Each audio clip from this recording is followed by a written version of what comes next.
The thing is that you're not falling behind because of the mistakes you might make. You're falling behind because you're too afraid to make them.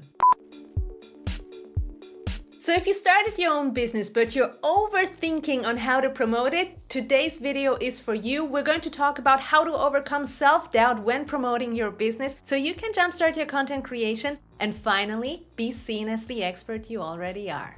Well, as you may know, I'm really passionate about this topic since I know that there's so many great professionals out there who make a real difference in their clients' life, but they're holding back on promoting themselves. And that might be because it's 2022 and we landed in this parallel influencer universe. And I get it, the world we're living in makes it confusing to understand how to show up online. And everything I'll share with you today is because I've been through this myself, and I hope that when you watch this, you'll feel inspired to show up in a way that you feel proud of yourself and your business. So first off, let me tell you, if you're just starting out, it's easy to get hung up on things that seem important, but they really aren't, okay? I remember when I launched my first website 8 years ago, I thought it had to be all hip and cool. And I remember having these huge discussions about a logo I thought I needed. And in the end, the website looked amazing, but it really didn't make me any sale. And the reason I'm telling you this is that, especially in the beginning,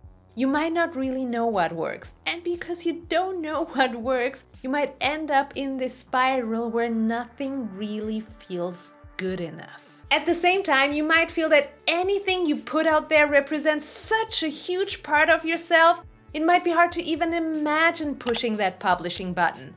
And if you know that feeling, let me know in the comments below. I'd love to chat with you about that. So let me tell you the story of Zoe. Zoe became my client in 2020 when she was about to run a retreat business in Barcelona. This business has been my dream, but it also has been on hold for many years because I wanted to find the perfect location. And when I finally did, Coronavirus. The world just shut down.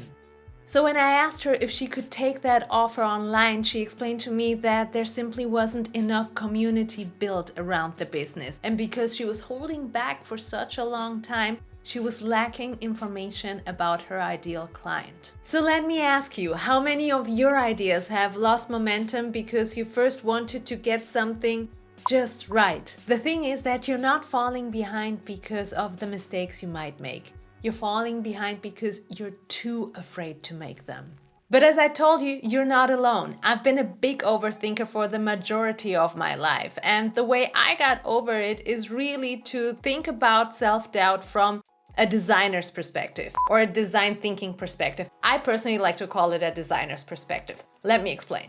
So especially when it comes to putting ourselves out there or producing our communication strategy, most people would love it to go like this: idea, production, launch, and most probably somewhere in between production and launching, your self-doubt is at the highest as it can be. And that is because you're working with something called assumptions. Now, if you'd go about it with a designer's mindset, things would look a little bit differently. You'd start with an idea, you'd prototype it, you'd validate it, and that means that you would test it with a small audience. And if it wouldn't work out, then you would get all this data on why it didn't work out. You would use this data then to optimize your prototype and relaunch it, and so on and so on. And the problem is that most of us really would like to skip this phase. Most of us want to jump to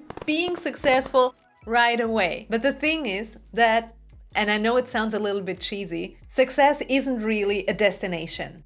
It's a process. So my question for you is, how big would your self-doubt really be if you had your first feedback on your idea and you knew you were onto something?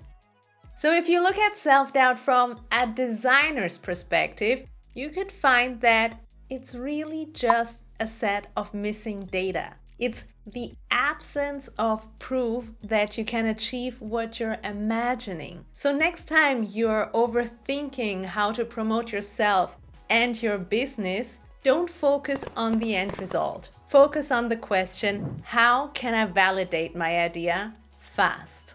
There's a whole list here on becoming visible online you might want to check out. And as always, I hope this little riff today helps you market yourself and your business with ease. Take care, and I'll catch you next week. Bye.